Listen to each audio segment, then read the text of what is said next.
Assalamualaikum warahmatullahi wabarakatuh.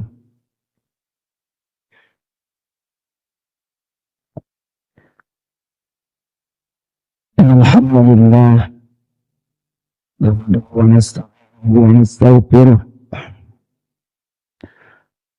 Wa na'udzu billahi min shururi anfusina wa min sayyiati a'malina.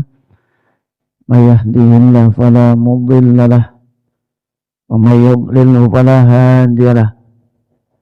Asyhadu an la ilaha illallah wahdahu la syarika lahu wa asyhadu anna sayyidana wa nabiyyana Muhammadan abduhu wa rasuluhu la nabiyya ba'dah. Faqala ta'ala fil Qur'anil Karim, a'udzu billahi minasyaitonir rajim. Wa man ahsanu qawlan mimman da'a ila Allah wa 'amila shalihan wa qala innani minal muslimin. Wa qala Nabi sallallahu alaihi wasallam, man tamassaka bi sunnati inda fasadi ummati falahu ajru mi'ati syahid. Sadaqallahul azim wa sadaqa rasulil karim wa nahnu ala dzalika minasyahidin. Bapak, ibu-ibu, jamaah salat subuh yang dimuliakan Allah Subhanahu wa taala, kembali tidak bosan-bosannya kita senantiasa memuji syukur kepada Allah Subhanahu wa taala atas limpahan nikmat, atas kasih sayang Allah Subhanahu wa taala, sehingga atas izin Allah juga Allah telah bangunkan kita, kemudian Allah gerakkan hati kita, anggota badan kita, sehingga kita mampu untuk melangkah menuju panggilan Allah, menuju tempat yang paling mulia, yakni masjidnya Allah, dalam rangka melaksanakan sholat fardu subuh secara berjamaah. Kita yakini Bapak Ibu sekalian bahwa ini adalah semata-mata pertolongan Allah, semata-mata kasih sayang Allah Subhanahu wa taala. Karena tanpa kasih sayang Allah, tanpa pertolongan Allah, maka kita tidak mampu untuk melaksanakannya. Banyak orang yang mungkin lebih dekat rumahnya, lebih kuat tenaganya, tapi belum mampu untuk melangkahkan kakinya untuk datang ke masjid. Ya. Karena betulnya tanda-tanda Allah menyayangi seorang hamba, maka Allah Subhanahu wa taala akan senantiasa berikan kekuatan kepadanya, kemampuan kepadanya, ringan langkah kakinya untuk mentaati Allah. Nah, mudah-mudahan kita termasuk di dalamnya. May yuridillahu may yashrah sadrahu lil Islam. Apa ayatnya itu, Bu ya? Ya, artinya orang-orang yang dikehendaki hidayah oleh Allah, Allah senantiasa akan berikan kebaikan kepadanya. Di dalam ayat lain, may yuridillahu bi khairan yufaqihu fiddin. Barang siapa yang dikehendaki oleh Allah untuk menjadi orang baik, ya, diberi kebaikan-kebaikan oleh Allah, Allah berikan ia kepahaman di dalam Islam, di dalam agama, ya. Paham dengan tahu itu beda, Bu. Ya. Banyak orang hari ini tahu dia tapi enggak paham. Ya kan? Tahu bahwa Azan ini panggilan Allah, tahu dia. Bahkan orang-orang kafir pun, Pak, mohon maaf, tahu dia. Alah azan ya, alah masuk maghrib, alah asar, tahu mereka, ya kan? Ini. Namun katanya yang akan diberi kebaikan, mayyuridillahu bi khairan, yang dikehendaki oleh Allah untuk mendapatkan kebaikan-kebaikan, jadi orang baik. Tentu baik dunianya, baik akhiratnya. Siapa Pak yang ingin diberi kebaikan dunia dan akhirat? Tentu kita semua menginginkan itu. Kalau Allah yang sudah mengatakan itu, pasti Pak, dua-duanya. Ya kan? May yuridillahu bihi khairan yufaqihu fid-din. Barang siapa yang dikehendaki oleh Allah akan kebaikan, maka Allah akan fahamkan ia tentang agama. Paham itu ya paham sebenar-benarnya. Contoh panggilan azan. Tahu dia bahwa azan itu panggilan Allah. Kemudian tidak hanya sebatas di sana. Alah azan kemudian tidur kembali. Alah azan tapi tidak bergerak untuk memenuhi panggilan Allah. Alah azan tapi dia tetap dengan aktivitasnya.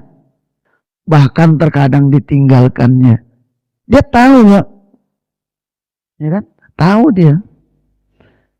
Tapi yang dikehendaki Allah bukan tahunya, tapi pahamnya.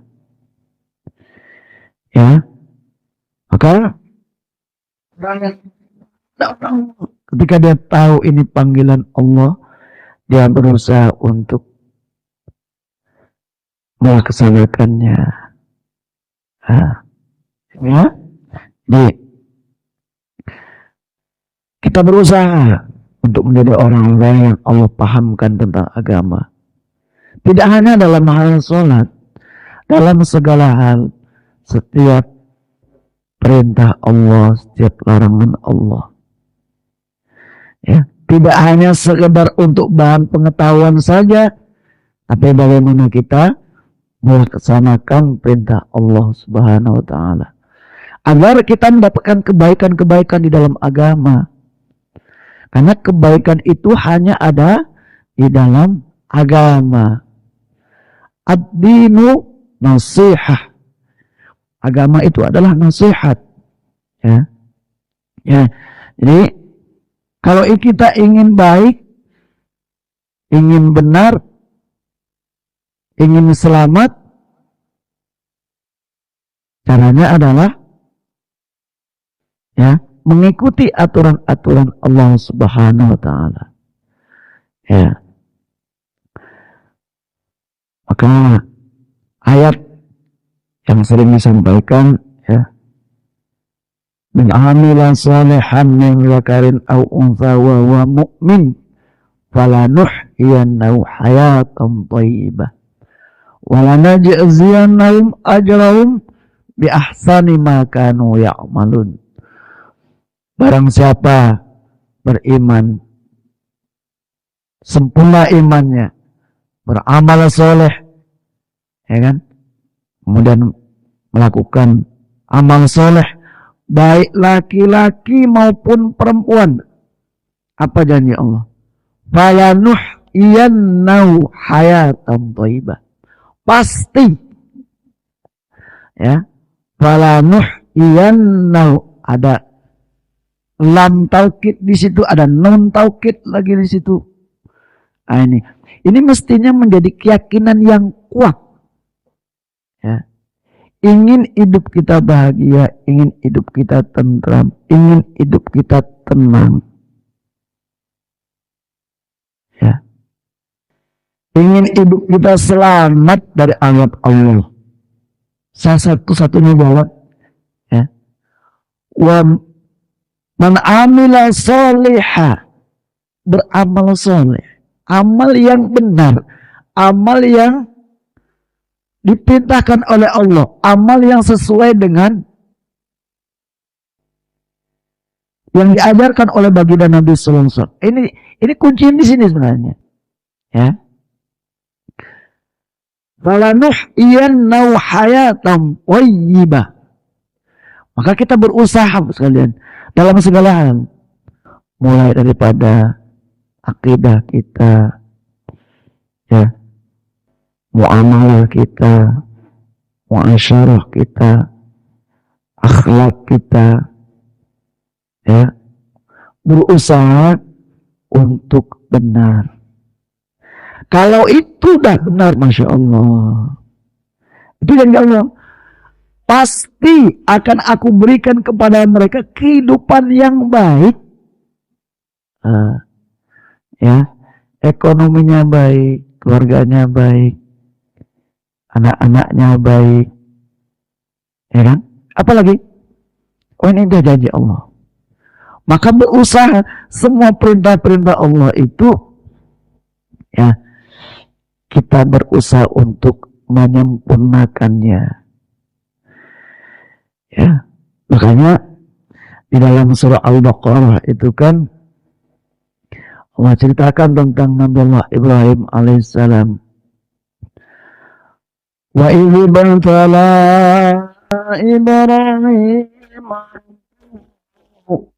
bikalimatin fa'atammahun.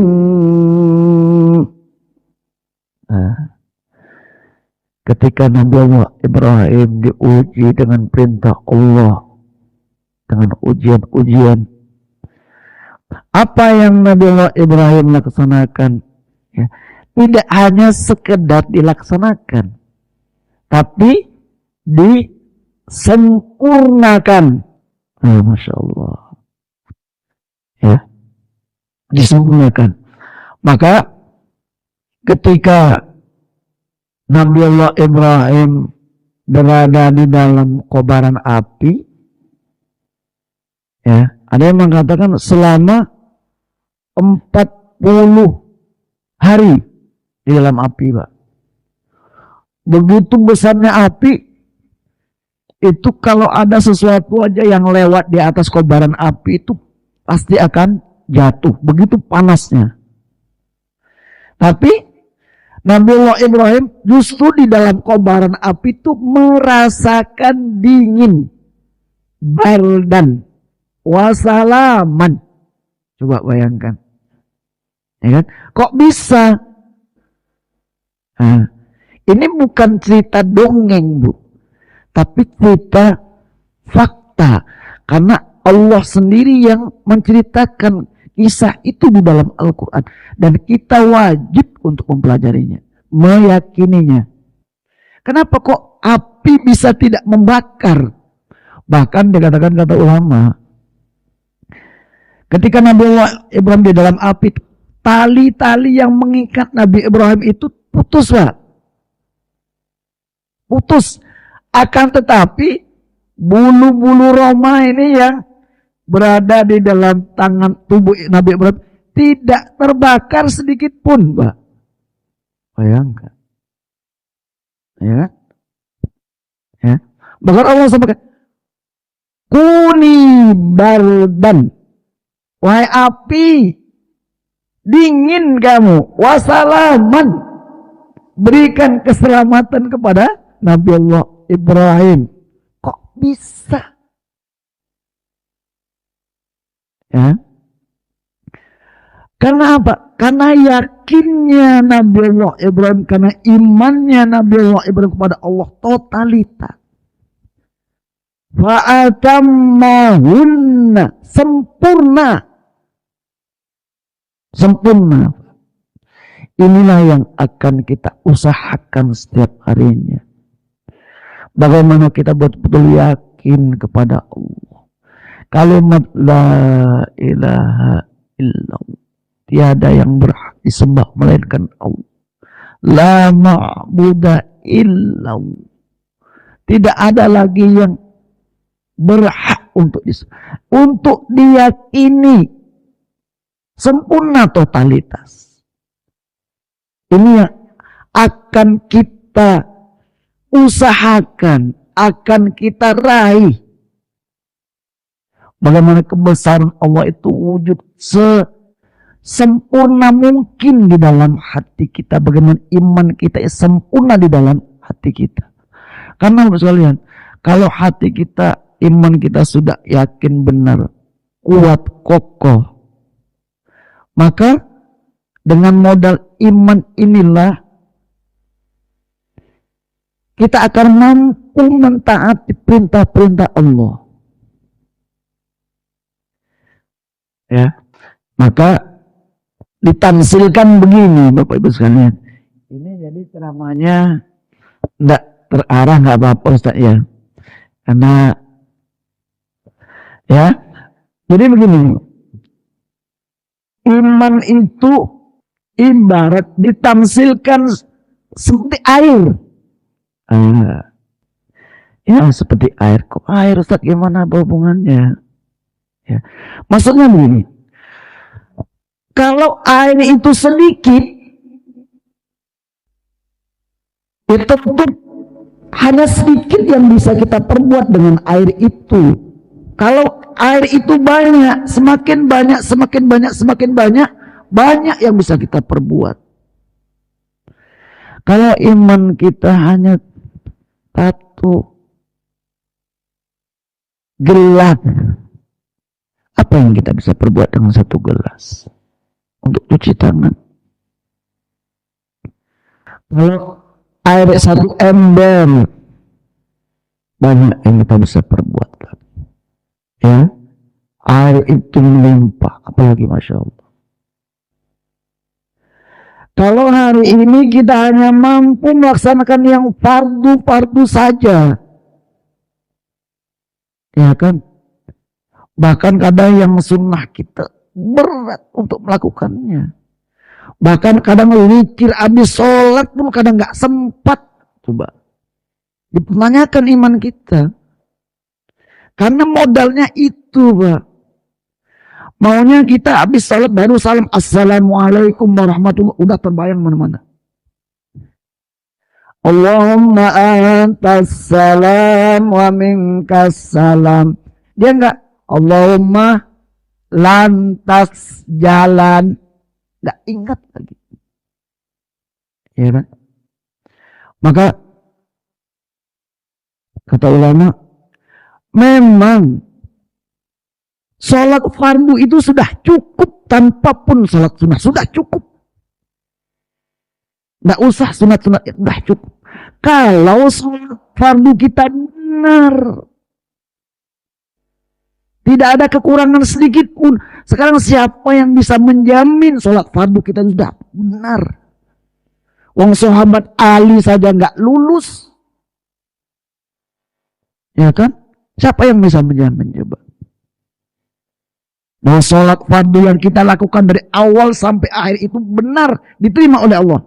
Kalau memang benar yakin sudah cukup, nggak perlu lagi, nggak perlu, nggak usah zikir, nggak usah, karena udah cukup. Tapi siapa yang bisa menjamin? Mulai dari takbiratul ihram sampai salam itu sholat kita benar, khusyuknya benar. Siapa yang bisa menjamin? Sedang ulama-ulama aja khawatir. Makanya Allah memberikan ruang, ya, memberikan ruang untuk kita melakukan sunnah-sunnah, zikir setelah sholat, ya, baca tasbih, ya, ya, astagfirullah, ya, tasbih, alhamdulillah, Allah Akbar 33 kali setelah sholat, maka akan diampuni dosa-dosanya. Wa in kanat mithlu zabadil bahr, walaupun dosa-dosanya sebanyak buih di lautan. Mestinya ini kita pentingkan. Cuma ya, Zikir itu mengingat Allah sebagaimana agungnya Allah. Maka setiap tarikan tasbih yang kita baca, usahakan hadir di dalam hati. Subhanallah, subhanallah. Karena masih ingat beberapa bulan yang lalu ada gua kita yang menjelaskan ketika kita membaca tasbih subhanallah, maha suci Allah. Yang suci, yang bersih itu hanya Allah. Kita ini banyak maksiatnya. Maka kita perlu mensucikan diri kita dengan apa? Memperbanyak ibadah. Maka hadirkan mudah-mudahan dengan tasbih ini Allah sucikan diri kita.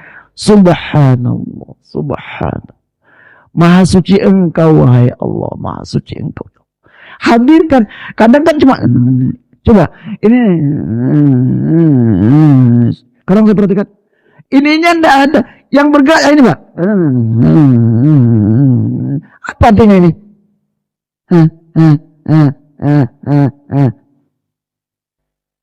Kira-kira dihitung dikit enggak itu Pak? Uang yang berjalan ini.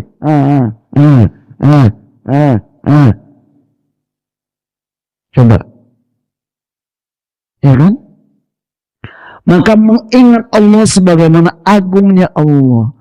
Kita berpikir menyebut nama Allah sebagaimana agungnya, hadirkan di dalam hati. Maka zikir-zikir itu Masya Allah akan terkesan di dalam hati kita. Rontok rasanya dosa-dosa itu, lembut rasanya hati kita.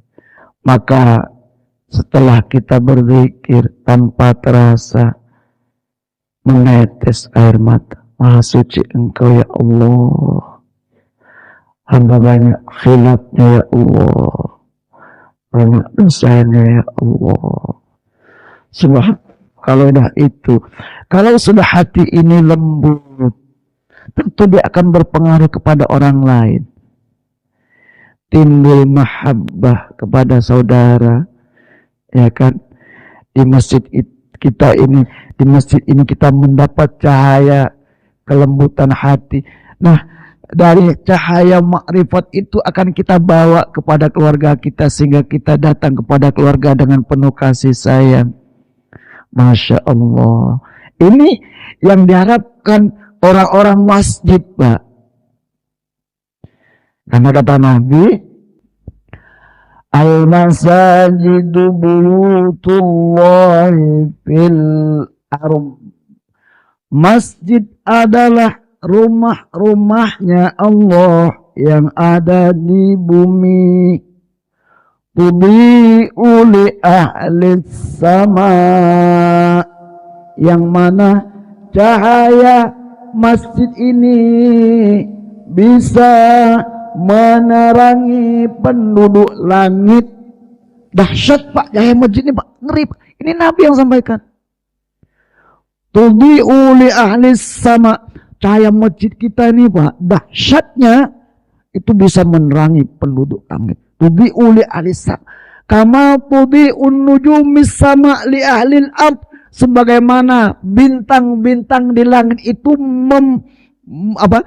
memberikan cahaya menerangi penduduk bumi. Dahsyat Pak, dahsyat. Dahsyat saya katakan masjid.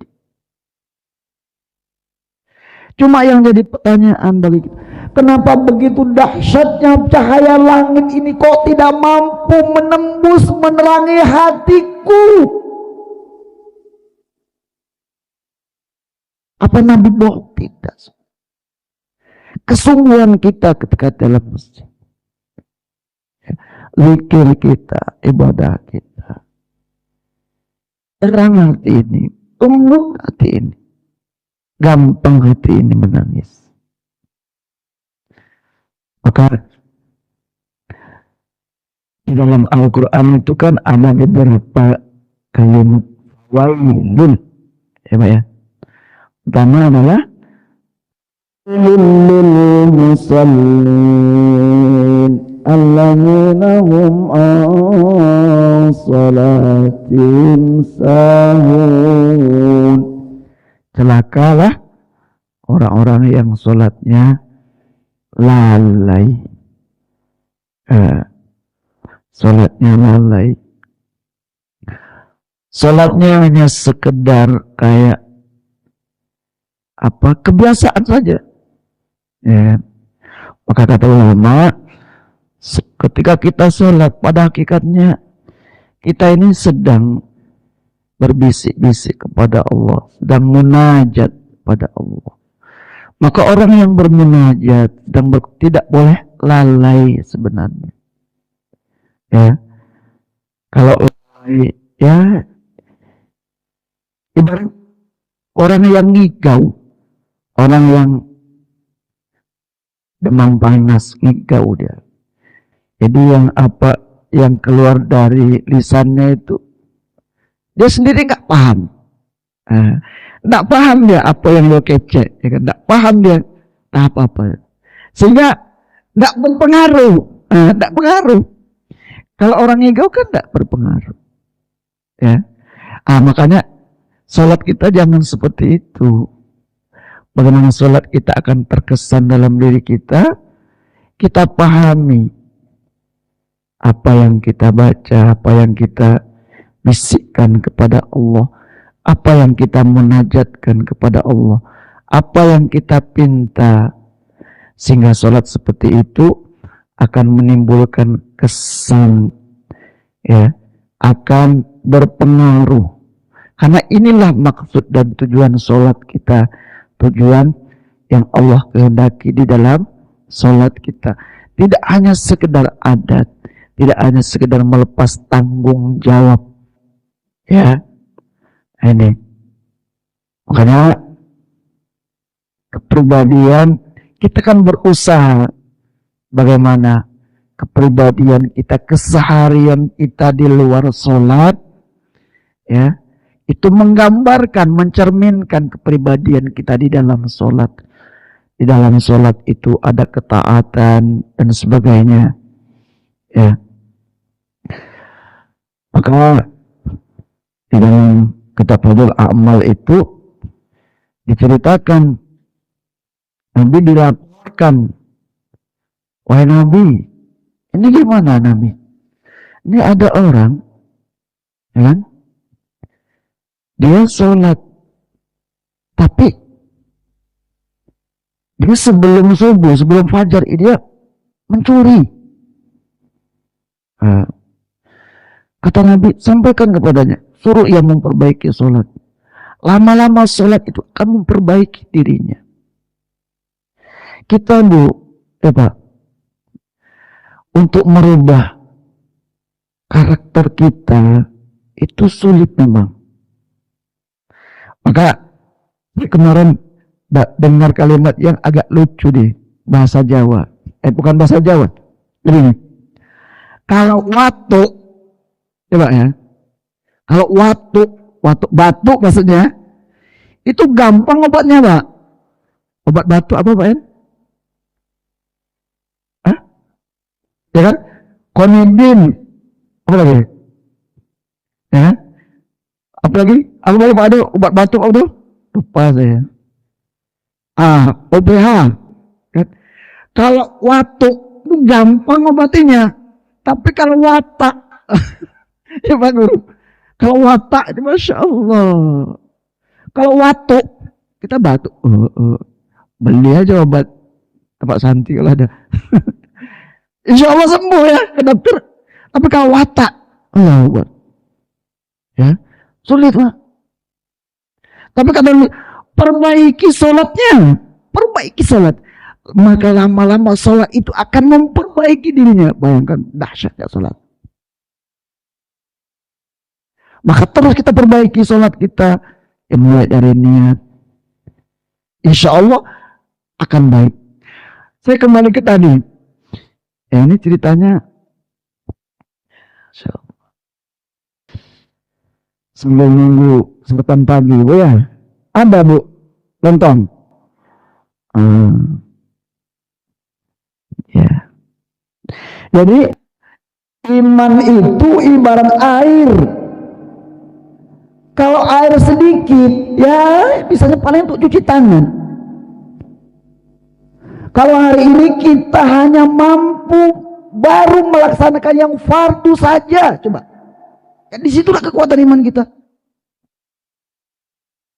Bare Ustaz. Masya Allah. Ya kan?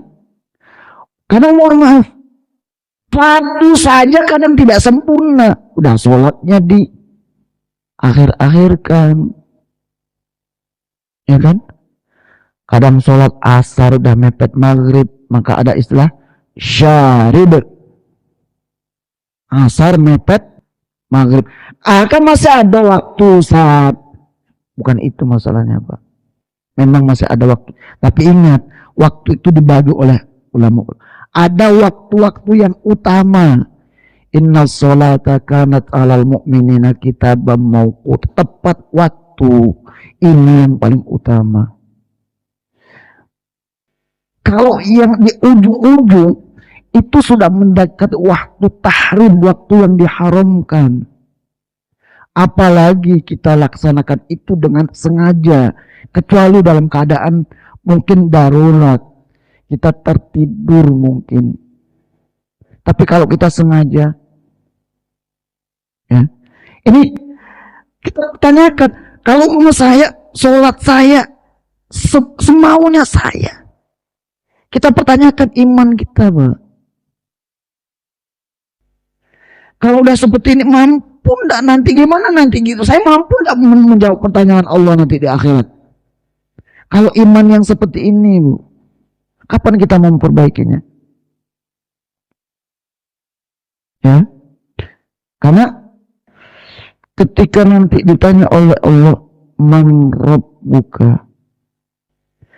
Ini kalau hati kita hari ini seperti ini, iman kita seperti ini, untuk yang fardu saja masih kadang tidak hanya miring, bahkan hampir tumbang. Mampu enggak kira-kira? Sulit, Pak. Maka hari ini kita kokohkan, kuatkan iman kita. Sebagaimana imannya Nabi Allah Ibrahim disempurnakan.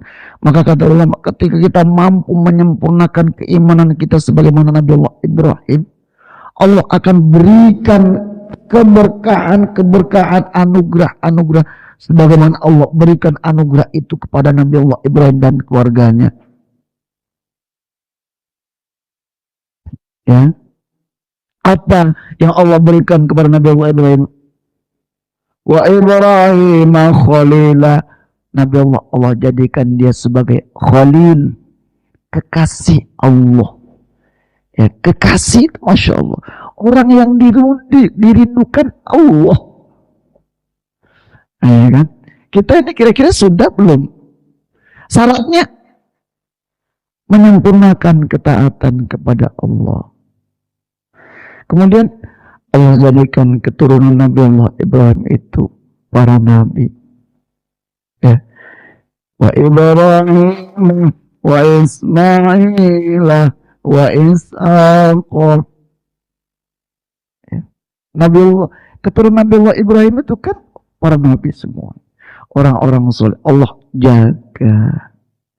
Dijaga oleh Allah. Ya. Sekarang siapa yang mampu, yang bisa menjamin bahwa dirinya mampu menjaga keluarganya? Walaupun saya sudah meninggal, saya mampu menjaganya. Tidak ada, Bu.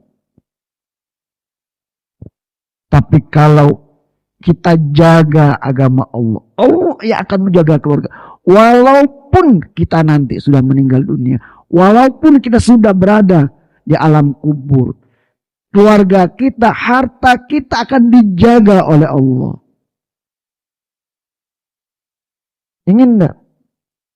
Jadi ibadah kita hari ini, ketaatan kita kepada Allah, perjuangan kita dalam rangka untuk mendekatkan diri kita kepada Allah, itu kan dampaknya tidak hanya hari ini, Pak, tapi berdampak kepada setelah nanti kita tidak ada.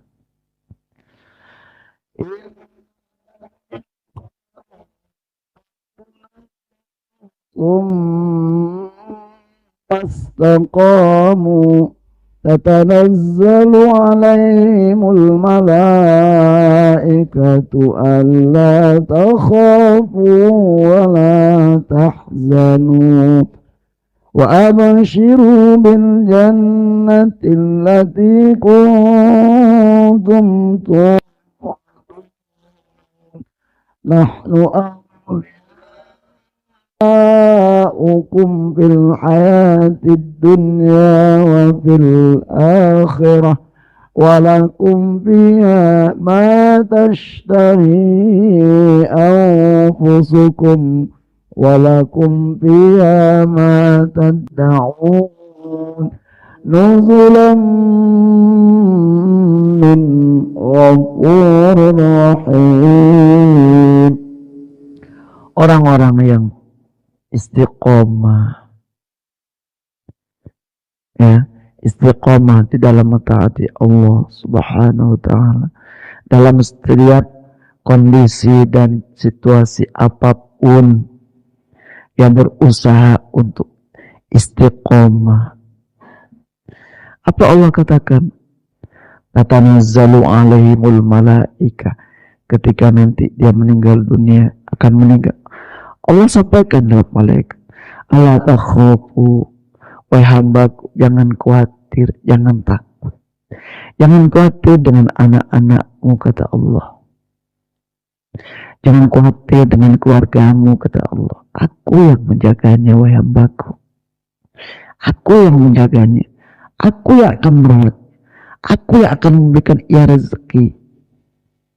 Wala tahzanu, jangan khawatir, jangan takut terhadap ancaman-ancaman Allah. Coba. Wa abshiru bil jannah, berikan dia kabar gembira dengan surga. Nahnu awliyaukum, kami, kata Allah, pelindungmu di dunia wal akhir, di dunia maupun akhirat, kami yang melindungi.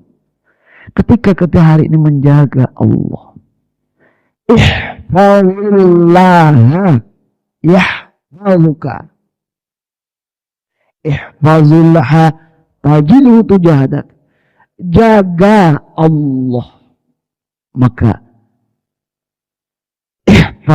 maka Allah akan menjagamu. Jaga perintah-perintah Allah, maka Allah yang akan menjaga. Ya, ingin diri kita baik hubungan dengan baiki suami kita. Ya, nah, kita ingin bagaimana iman kita semakin hari semakin meningkat.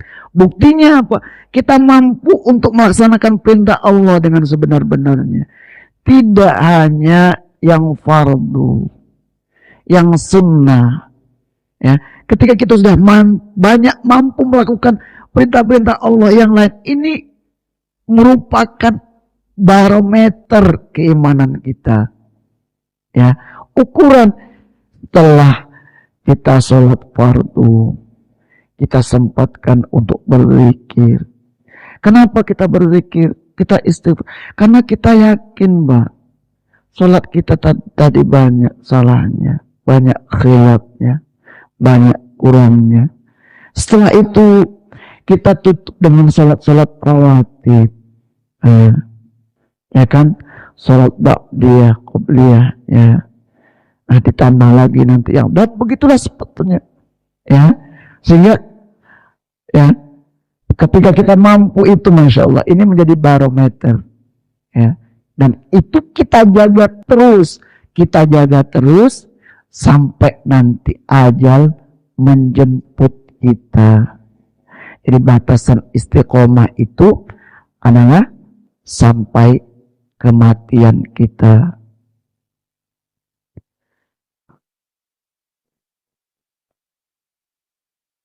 Bapak Ibu rahimakumullah, terakhir, suruh tinggal, ada pertanyaan.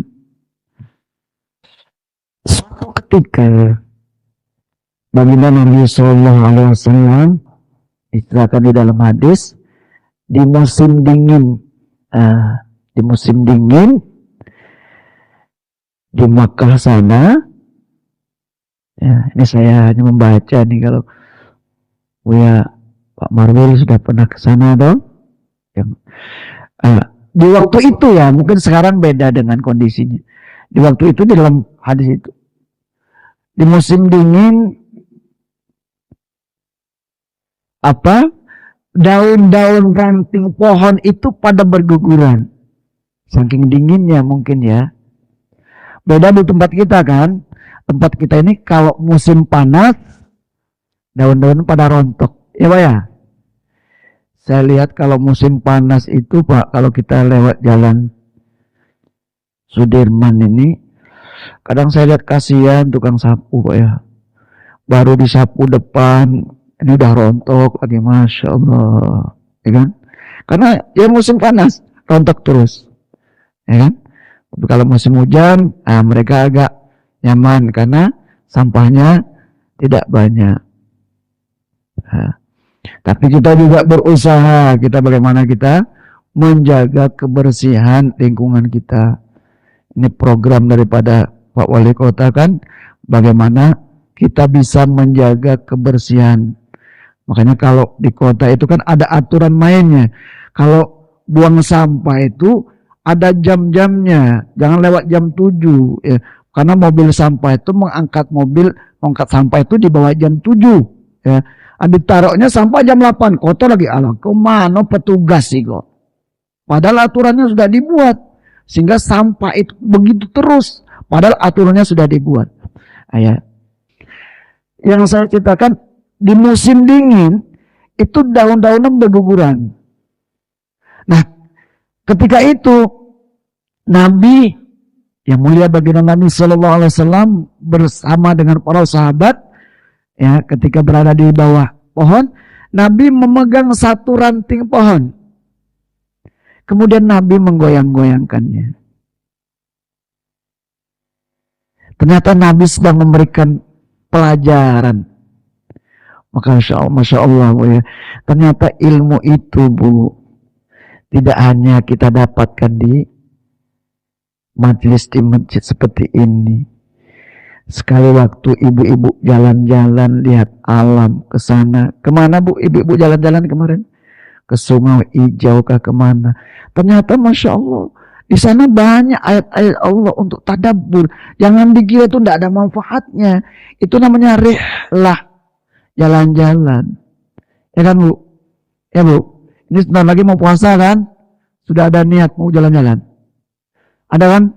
Sarannya satu Bu, ajak saya. Ayo Bu jalan-jalan surang, awak tidak diajak Pak Abdul. Ya, ajaklah sekali-sekali ya Pak. Ya kan? Ya Bu ya. Ya. Nabi menggoyang-goyang satu ranting